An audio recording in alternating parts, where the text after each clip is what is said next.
심리치료에서 내담자들을 만나다 보면 나는 부모를 미워한다 라고 말하는 분들이 많아요. 내가 차라리 고아인 게 나았겠다라고 생각하셨던 분들도 있고, 아빠만 없어지면 난 더 행복할 텐데 라고 생각했던 분들도 있습니다. 그런 관계에서 부모가 자식한테 네가 자식인데 부모인 나한테 그렇게 매정하게 대할 수 있냐, 이런 식으로 나오면 미움과 분노는 더 커지죠. 부모가 선택해서 자식을 낳은 거지 자식이 부모를 선택해서 태어난 건 아니잖아요. 어떤 분들은 부모를 미워하면서 한편으로는 내가 이래도 되나? 그래도 낳아주고 키워줬는데 미워하는 게 맞나? 내가 비정상인가? 라는 생각을 하는 분들도 있어요. 정말 그런 생각이 잘못된 걸까요? 오늘 영상에서는 부모를 미워하는 사람들이 겪었던 상처에 대해서 이해하고 어떻게 그 상처를 극복하면서 살 수 있는지에 대해서 이야기해 보려고 합니다. 먼저 이걸 짚고 넘어갔으면 좋겠어요. 부모님을 싫어하고 미워하는 내가 잘못된 걸까? 결론부터 말씀드릴게요. 잘못된 게 아닙니다. 여러분의 잘못이 아니에요. 제가 부모 자녀 사이를 멀어지게 하려고 이런 말을 하는 게 아니에요. 그럼 왜 이런 말을 하냐? 이 마음, 내가 부모님을 미워하고 혹은 부모님에게 정을 느끼지 못하고 이 마음을 내가 인정하지 않으면 어떤 문제도 해결이 되지 않아요. 나만 참고 문제 안 일으키면 될까요? 어릴 때 힘들었던 얘기를 부모님께 하고 사과를 요구하고 내 감정을 들어달라고 말하는 거, 상담사한테 와서 내가 예전에 상처를 받았던 이런 이야기들을 하는 거, 어차피 과거는 달라지지 않을 텐데 왜 이런 일을 해야 하지? 라는 생각이 들 수 있어요. 그런데 그 마음이 그냥 묻는다고 묻어지나요? 저는 상담을 하면서 50대, 60대 어머님들, 아버님들도 봬요. 그분들도 4살, 5살 때 얘기를 해요. 잘못 안 했는데 억울하게 맞았던 얘기, 차별받았던 얘기, 이런 것들이에요. 시간이 지나갔다고 해서 감정도 다 지나가 버리면 얼마나 좋겠어요. 어떤 감정들은 그렇게 지나가기도 하죠. 시간이 약일 때도 있어요. 근데 그렇지 않을 때가 우리의 생각보다 더 많다는 거예요. 처음부터 부모를 미워하는 아이는 없어요. 모든 아이들은 부모를 사랑하면서 인생을 시작해요. 애 낳아보신 분들 알잖아요. 아이가 얼마나 무조건적으로 엄마를 원하는지. 여러분은 어떨 때 사람을 미워하게 되나요? 부당하게 나를 대할 때예요. 근데 아무리 부당하게 대해도 나랑 상관없는 사람이면 그 사람 미워하지 않잖아요. 미친 개가 짖나 보다, 이런 거지. 나한테 중요한 사람, 나한테 어떤 영향을 미치는 사람이 나를 부당하게 대할 때 그 사람을 미워하게 되잖아요. 어린 아이한테 부모는 절대적인 영향을 미쳐요. 그냥 부모랑 내가 잘 맞으면 기분 좋고 안 맞으면 기분 나쁘고 이런 정도가 아니잖아요. 부모가 아이를 잘 돌봐주지 않으면 아이는 살 수가 없어요. 재워주고 먹여주고 옷 입혀주고 학교 보내주고 이런 거 뿐만 아니라 아이가 마음이 안정될 수 있도록 사랑을 주는 거, 이렇게 나를 사랑해주는 사람이 있는 거면 세상이라는 게 한번 살아봐도 되겠다, 이런 느낌을 받게 해주는 거, 부모가 아이한테 해줘야 되는 일이잖아요. 못 받아봤어서 확실하게 느껴지지 않는 그런 분들도 있지만 그래도 어렴풋이는 알잖아요. 아이들이 부모한테 어떤 사랑을 받는 게 마땅한지. 그래서 여러분이 부모님을 미워하는 건 죄책감을 가질 문제도 아니고 옳고 그름을 가릴 문제가 아닙니다. 현상으로 봐야 돼요. 자식이 부모를 사랑하는 게 당연한 건데 나는 그렇지 않으니까 나한테 문제가 있나 보다 라고 생각하는 게 아니라, 자식이 부모를 사랑하는 건 자연스러운 건데 나는 그렇지 않으니 왜 그렇게 되었을까? 라고 질문해야 되는 거예요. 그 질문이 내가 더 내 자신의 삶을 살아가게 만들어 줄 거예요. 그리고 부모님과의 관계를 더 건강하게 바꾸는 시작이 될 거예요. 그러면 부모를 미워하는 사람들은 어린 시절에 어떤 일을 겪었길래 부모를 미워하게 됐을까요? 학대부터 방임까지 스펙트럼은 다양해요. 1990년대부터 시작해서 최근까지 심리학에서 아주 활발하게 연구되는 개념 중에 하나가 ACE라는 개념이거든요. Adverse Childhood Experience의 약자이고요. 우리나라 말로 아동기 부정적 경험이라고 해요. 이 ACE 점수가 높으면 성인이 되었을 때 몸의 병, 마음의 병, 그리고 여러 가지 문제 행동들이 높아질 수밖에 없다. 이런 것들이 정말 충분하게 검증된 개념이에요. 이걸 측정하는 10가지 질문이 있는데 한번 말씀드려 볼게요. 18살이 되기 전에 이런 경험이 있는지 묻는 거예요. 첫 번째, 부모 또는 함께 사는 어른이 때렸다. 두 번째, 부모 또는 함께 사는 어른이 욕을 하거나 모욕감을 주었다. 세 번째, 5살 이상 나이가 많은 사람 또는 성인이 성적으로 만지거나 성행위를 강요했다. 네 번째, 먹을 것과 입을 것을 충분히 제공하거나 아플 때 병원에 데려가는 어른이 없었다. 다섯 번째, 안심시켜주고 보호해주는 어른이 없었다. 여섯 번째, 부모가 별거하거나 이혼을 했다. 7번째, 부모 또는 함께 사는 어른이 상대방을 때리거나 몸싸움을 했다. 8번째, 알코올 중독, 마약 중독 문제가 있는 사람과 같이 살았다. 9번째, 우울증이나 정신질환, 자살 충동이 있는 사람과 같이 살았다. 10번째, 수감 중이거나 징역을 선고받은 사람과 함께 살았다. 이런 경험을 한 아이들은 부모를 미워하게 됩니다. 미워하지 않더라도 최소한 별로 정을 느끼지 못하게 돼요. 어린 시절, 고향, 집을 떠올려 봐도 별로 따뜻하고 행복하고 편안하고 이런 느낌이 없는 사람이 되죠. 슬픈 일이잖아요. 제가 상담했던 구체적인 사례는 이런 것들도 있었어요. 분노 조절 장애가 있어서 언제 돌변할지 모르는 아빠. 평소에는 그냥 괜찮은데 갑자기 예측할 수 없는 포인트에서 화가 나서 돌변하면 집에 물건을 부수고 골프채를 들고 나오는 거죠. 너는 무조건 공부를 잘해야 한다고 하면서 중학생 때 외모 꾸미는 거에 관심 가지는 걸 엄청 뭐라고 했던 엄마 이야기도 생각이 나고요. 사이비 종교에 빠져서 종교 생활을 강요했던 엄마도 생각이 나네요. 어떤 식으로든 아이의 마음이 억압당하는 거예요. 어릴 때는 그거에 저항하지도 못하고 화내지 못하지만, 그리고 어떤 식으로든 부모를 이해하려고 노력을 하지만 그 노력이 불가능하다는 걸 깨달을 때 부모한테 사랑받고 싶었던 갈망의 크기만큼 분노로 바뀌게 되는 걸 보게 돼요. 다른 문제는 없고 부모를 미워하는 거, 부모와 사이가 안 좋은 거에서 그냥 끝나면 오히려 괜찮을 것 같아요. 근데 거기서 끝이 아니고 그 경험들이 내 인생의 다른 부분들이 영향을 주니 더 힘들고 원망을 하게 됩니다. 부정적 아동기 경험을 가진 분들이 어른이 되면 이런 증상들을 겪게 돼요. 첫 번째는 권위자에 대한 불안이에요. 아무런 문제 제기를 못하고 모든 말에 순종하는 예스맨이 되거나 정당한 지시에도 화가 나고 억압으로 느껴져서 따르지 못하는 반항아로 평생을 살게 되죠. 아이가 태어나서 처음 겪는 관계, 처음 겪는 그 권위자는 부모잖아요. 그런데 부모와의 관계를 행복하게 경험하지 못했기 때문에 그 경험이 평생 권위자와의 관계에서 이어져요. 학교 선생님, 대학교 때 교수님, 직장 상사 이런 거예요. 충분히 힘이 있으면서도 나를 위해주는 사람. 이 두 가지가 충족이 되어야 좋은 권위자예요. 좋은 부모가 아이한테 되어주어야 하는 존재이기도 하죠. 이게 안 되면 어떻게 될까요? 이 두 가지가 충족이 안 되면 힘이 없어서 어쩔 수 없이 가만히 있는 무력한 사람, 아니면 힘이 있기 때문에 나를 억압하는 사람, 어쩌면 대놓고 억압하진 않지만 교묘히 이용하는 사람. 좋은 권위자에 대한 경험이 없다면 모든 권위자가 이럴 것이라고 무의식적으로 생각하게 돼요. 정말 좋은 분을 만나도요, 이게 잘 안 바뀌어요. 우리 교수님 그럴 사람 아닌 거 아는데 괜히 그 앞에 서면 긴장하게 되고 무슨 말에 반감 생기고 그래요. 두 번째는 자존감이 낮다. 자존감이라는 게 나 자신을 괜찮은 사람으로 바라보는 거잖아요. 살면서 내가 항상 환영받는 상황에서만 살 수는 없겠죠. 때론 욕도 먹고 나를 좋아하지 않는 사람도 만나잖아요. 그럴 때에도 니들이 잘 모르지만 나 꽤 괜찮은 사람이야, 이게 되는 거, 자존감이 높은 거거든요. 그래야 실수도 인정할 수 있어요. 내가 잘못된 행동을 한 거지 나 자체가 잘못된 인간인 게 아니니까요. 근데 이게 잘 안 돼요, 자존감이 낮으면. 참 이것도 뿌리가 깊어요. 부모가 나를 잘 대해주지 않잖아요. 그럼 아이들이 부모 탓할까요? 못해요.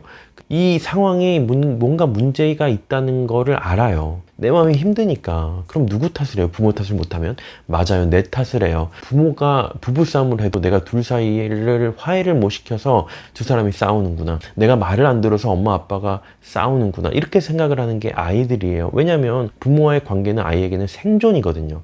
내가 잡아야 되는 유일한 동아줄인데 그걸 썩은 동아줄이라고 생각할 수가 있겠어요? 내가 뭔가 문제가 있어서 제대로 그 동아줄을 붙잡지 못하고 있다고 생각을 하죠. 청소년이 되면서 조금씩 생각이 바뀔 수 있는데 그 전에는 아이들은 어리면 어릴수록 부모가 잘못됐다는 생각 못합니다. 그게 평생의 낮은 자존감으로 이어져요. 세 번째는 몸이 많이 아픕니다. 조금만 스트레스를 받아도 머리가 아프고 배가 아프고 눈이 아프고 몸에 힘이 없고 그래요. 여기엔 두 가지 이유가 있어요. 하나는 조금만 문제가 있어도 우리 몸이 응급 상황으로 인식을 해버린다는 거예요. 응급 상황 알람이 켜져 버린다는 거예요. 살면서 집에 도둑 한 번도 들지 않았던 사람이랑 일주일에 한 번씩 도둑 들었던 사람 중에 누가 더 경계를 심하게 할까요? 당연히 후자죠. 집 앞에 모자 쓴 사람만 지나가도 심장이 막 쿵쾅쿵쾅 뛸 거예요.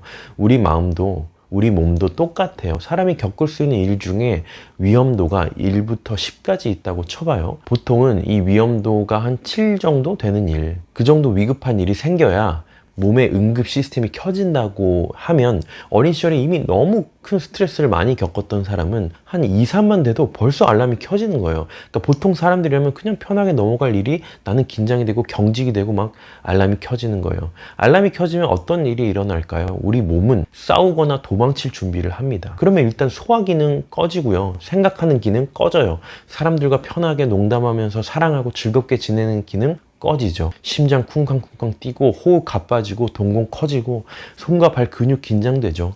지진 나서 갑자기 건물 무너질 것 같아. 그러면 당연히 이렇게 돼야 되죠. 빨리 도망가야 되니까요. 엄청 도움이 되는 우리 몸의 알람 시스템이에요. 근데 이 알람이 매일 켜져 있으면 어떻게 돼요? 몸이 망가지게 되죠. 그러니까 몸이 많이 아픈 거예요. 그리고 두 번째 이유는 감정을 억압하는 게 익숙해서 내가 감정을 느껴야 될 상황에 신체 반응으로 나타나기 때문에 몸이 더 많이 아프기도 해요. 네 번째는 나의 어리숙하고 미숙한 부분에 혐오감을 느껴요. 부모를 미워하는 것 뿐만이 아니고 나의 어린 부분, 연약한 부분들도 굉장히 미워합니다. 왜냐면 어릴 때 힘들었잖아요. 어릴 때 아팠잖아요. 그러니까 내 마음속에 어린 부분이 싫은 거예요. 그 부분을 느끼면 또 아팠던 그때로 돌아갈 것 같거든요. 그래서 완벽해지고 싶어 하거나 강해지고 싶어 해요. 완벽해지는 걸 어떤 사람들은 돈 버는 걸로 추구하기도 해요. 돈이 있으면 더 이상 아프지 않고 더 이상 억압당하지 않을 거고 내 마음대로 살 수 있을 거야. 이렇게 생각해요. 근데 사람이 완벽해질 수 있나요? 없죠. 그리고 그 어리숙하고 미숙한 부분이 우리 인생에 사실은 활력을 주는 부분이거든요. 그 약한 부분이 잘 표현되고 꼽힐 수 있도록 해야 돼요. 그 부분은 우리가 생존하는 데에는 걸림돌일 수 있겠지만 우리에게 살아갈 의미를 주는 부분이거든요.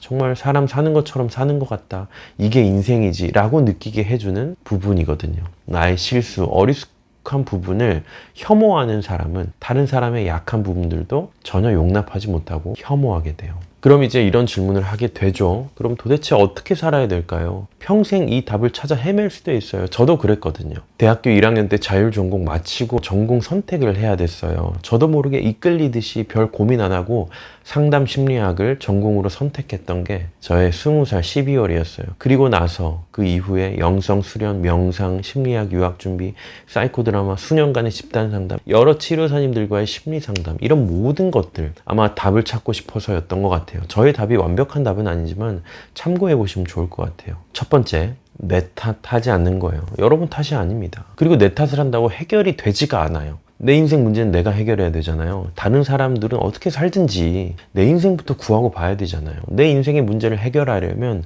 그 문제를 해결할 내면의 힘이 필요해요. 힘. 내 탓을 하는 거는 그 힘을 계속 빼앗고 있는 거거든요. 내 탓을 하면 당장은 실수 조금 덜 할 수 있어요. 너 이거 문제야, 이거 고쳐, 이렇게 말하면 잠깐 조심할 수 있어요. 근데 그게 얼마나 갈까요? 왜 그게 오래가지 못하냐면 원인을 이해하지 않고 현상만 바꾸려는 시도이기 때문이에요. 내가 왜 그런 마음이 드는지, 왜 그런 행동을 하는지, 특정 상황에 가면 왜 화를 내게 되는지, 어떤 일들을 왜 계속 미루게 되는지, 어떨 때 왜 그렇게 무기력한지를 알아야 돼요. 가장 깊이 들여다봐야 돼요. 그러려면 탓하는 게 아니라 어떤 마음 먹어야 되냐면 호기심, 그리고 친절함. 여러분 다 잊어버려도 이거 하나 바꾸면 좋겠어요. 내가 나를 바라보는 관점, 탓하는 게 아니라 뭐다? 궁금해하고 친절하게 대하는 거예요. 밤에 다이어트 해야 되는데 갑자기 냉동실 열어서 아이스크림 꺼내고 있는 나를 발견했다? 어떻게 할 건가요? 와, 너 진짜 정신 못 차린다. 아니고요. 호기심. 뭐 때문에 지금 아이스크림 먹고 싶어 하는 거야? 이렇게 물어봐요. 적의가 없는 호기심의 물음이라면 내 자신이 대답해 줄 거예요. 지금 이 글 써야 되는데 아이디어가 안 나와서 너무 답답하고 힘들어. 아, 그랬구나. 그래 억지로 하지 말고 좀 쉬었다 하자. 일로 와, 안아줄게. 이렇게 내면 소통을 해보시면 훨씬 더 나를 이해할 수 있고 마음에 힘이 생길 거예요. 제 이야기예요. 두 번째는 부모와의 거리두기입니다. 지금도 안 좋은 영향을 받고 있다고 생각하시면 거리를 두세요. 미워하면서 싫어하면서도 계속 그 관계에 머물러 있는 경우가 있어요. 물론 잘 지내면 좋죠. 근데 그게 안 되는데 억지로 붙잡고 있는 것은 아닌지 조금만 생각해보면 알 수 있어요. 아니면 내가 거리를 두지 못하게 상대가 나를 죄책감으로 통제하고 있을 수도 있죠. 가스라이팅. 근데 우리는 이제 성인이잖아요. 무엇이든지 선택할 수 있어요. 그리고 내가 좋아져야 관계도 회복할 수 있어요. 이미 꼬여있는 관계고 나한테도 힘이 없는 상황이라면 일단 그 안에서 뭔가 해볼 수 있는 거는 많지 않아요. 일단 떨어져 나오세요. 그리고 내 마음을 추스른 다음에 다시 생각해 보자고요. 먼저 내가 편해지고 내가 내 인생을 살고 있다. 이런 느낌을 가질 만큼 충분히 내 자신의 내면을 일으켜 세우는 게 먼저예요. 그리고 나서 이 관계를 어떻게 할지는 그때 다시 생각해도 늦지 않아요. 세 번째, 내 감정과 욕구를 알아줘야 돼요. 이거를 reparenting, 재양육이라고 해요. 부모님이 나한테 해주지 못했던 걸 내 스스로 나에게 하는 거예요. 이렇게 물어보세요. 든든아, 너 뭐 원하니? 뭐 원하니? 든든아, 너 지금 어떤 느낌이 들어? 이 상황을 어떻게 느껴? 어떤 마음이 들어? 이렇게 나 스스로에게 묻는 거예요. 원하는 걸 다 해줄 필요는 없어요. 현실적으로 불가능할 수 있잖아요. 내일 월요일인데 출근하자마자 사표 던지고 화요일에 태국 치앙마이로 출국하는 거 원할 수 있어요. 진짜 진심 원해. 근데 실제로 그걸 하는 게 현명한 선택은 아닐 수 있죠. 직장을 잃으니까요. 그래도 그렇더라도 아, 그래, 그거 원하는구나. 지쳐서 좀 쉬고 싶구나. 이렇게 알아줄 수는 있어요. 그리고 이렇게 말할 수 있죠. 그 마음 정말 알겠어. 근데 지금 당장 그렇게 하기는 어렵네. 다른 방법 찾아보자. 아니면 조금 이따 해보자. 이렇게 할 수 있잖아요. 아이가 부모한테 뭘 해달라고 했을 때 인상 쓰면서 아, 쓸데없는 소리 하지 뭐 방에 들어서 공부나 해. 이거랑 그래, 그렇겠다. 근데 지금 당장은 어려우니까 우리 방법 찾아보자. 이거 완전 다르죠. 나한테 좋은 부모가 되는 거 꼭 해보시면, 꼭 연습해 보시면 좋을 것 같아요. 저는 이미 지나가 버린 어린 시절의 상처를 극복할 수 있다고 진심으로 믿어요. 상처를 극복한다는 건 없었던 일이 된다는 말은 아닌 것 같아요. 하지만 최소한 지나간 그 시간에 갇혀있는 나를 위로하고 사랑해 줄 수 있어요. 그리고 그 지긋지긋했던 시간들이 어떤 의미가 있었는지 다른 시선으로 바라보게 될 수 있어요. 그리고 내 마음도 훨씬 더 지금보다 편해질 수 있죠.